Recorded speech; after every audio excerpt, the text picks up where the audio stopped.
Brittney Griner is at it again, folks. This time with a claim so outlandish, it might make you spit out your coffee.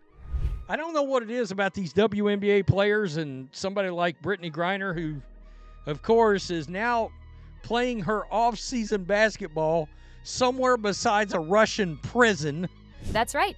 Brittney, who is currently playing her off-season in Siberia somewhere, is boldly declaring that the fledgling Unrivaled basketball league is going to pressure the WNBA into offering bigger salaries. What? Yep, you heard that right. Griner is loudly proclaiming that this new league will shake up the basketball world and force the WNBA to cough up more cash for the players involved.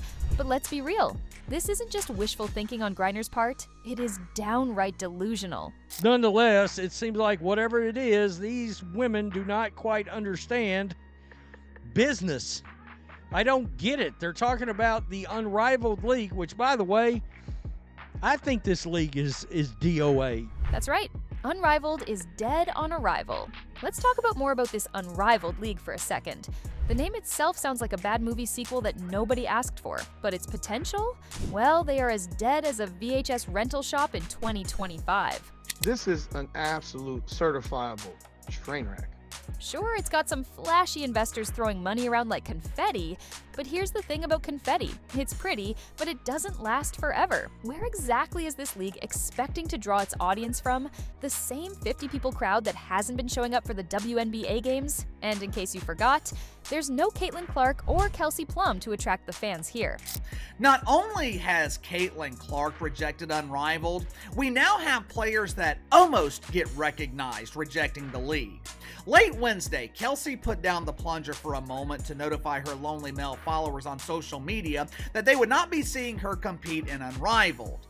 Caitlin Clark's not playing in this league, and I don't know who's going to tune in for this new league. They believe it's a end-all be-all, and the only reason there's all this money going around in this new league is because they've got, for whatever reason, all these investors that decided to flood money into the league. Let's be honest here. Griner's entire argument hinges on the idea that Unrivaled is going to magically create competition for the WNBA and force it to boost players' salaries. There's one big problem. The investors might have thrown in a neat pile of cash for the Unrivaled, but there isn't a lot of hype in the audience looking forward to a 3-on-3 league. I have seen men with no feet play better basketball than what I have seen in the WNBA dump, which is why I was incredibly confused when they announced Unrivaled.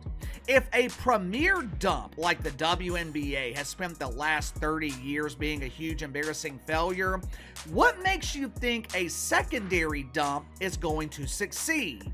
Here's the thing, nobody was tuning into the WNBA before Clark entered the scene and grew the league's reputation to some extent. And to make matters worse, there's no Clark in the Unrivaled, and the many great players like Kelsey Plum have already said goodbye to the league. All right, so they're getting paid all this extra money. But money has to come in from somewhere. All right? Or it's never going to turn a profit either, just like the WNBA has never turned a profit. We just witnessed the greatest year it's ever had, lost $40 million. That's right. The women's basketball isn't exactly swimming in money. Despite its greatest year ever, the WNBA still managed to lose $40 million. You've built squat. You ladies have built a league that lost $40 million in your 28th year. You haven't built nothing. When you're investing millions and millions of dollars into a dump, when you have spent the last 30 years investing hundreds of millions of dollars into a polished turd, and not once have you seen a return on that investment, I would imagine that you eventually reach a point where you have finally had enough. And that is exactly where a large group, if not all, NBA owners are right now with the WNBA. That's right, $40 million. Last I checked, you can't pay players more when you're hemorrhaging cash faster than a leaky faucet. If the WNBA, with its long-standing history as the premier women's basketball league and the support of the NBA, couldn't turn a buck's profit, what are the hopes of a league that hasn't played a single game yet? You have a league that has lost tens of millions of dollars every single year. This year is facing a $40 million loss. It had been projected earlier there was a $50 million loss, but a $40 million loss. And NBA owners are not happy about this anymore. That's right. This isn't a complicated concept, it's business 101. To pay players more, the league needs to actually make money. You can't just wish profits into existence because a few investors decided to throw money into a new league. Demand drives revenue, revenue drives salaries, period. But apparently, simple economics is too much for some WNBA athletes to grasp.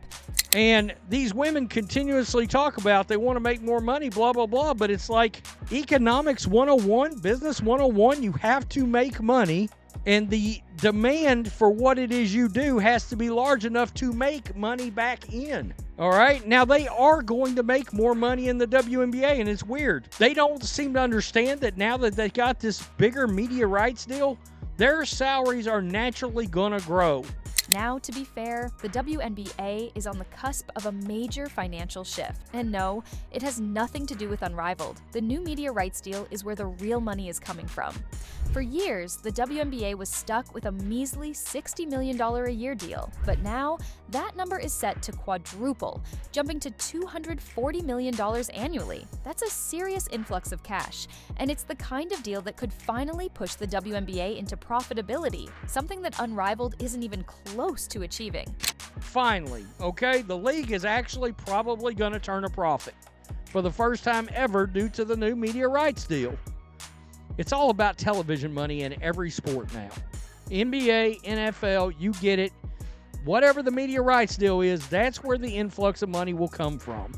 The media rights deal in the WNBA was shit. $60 million a year is all it was. Well, it's going up to like $240 million a year. Griner's assertion that Unrivaled will be the catalyst for bigger WNBA salaries is like saying your homemade lemonade stand is going to put pressure on Coca-Cola. The WNBA's path to higher player paychecks was already paved by its growing media presence, not by some unproven league that hasn't even proven it can stay afloat.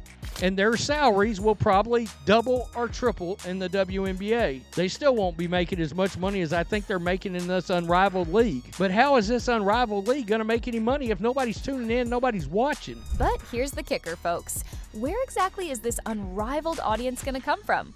The WNBA is still struggling to draw any substantial viewership. So what makes anyone think that this baby league is going to do any better? And you're drawing 800 people to a game. The harsh truth is that you can't manufacture demand where there is none. People don't tune into sports just because they exist. They watch for compelling storylines, exciting games, and, yes, star power. While Unrivaled might be able to snatch a few big names for its roster, that's not enough to sustain an entire league.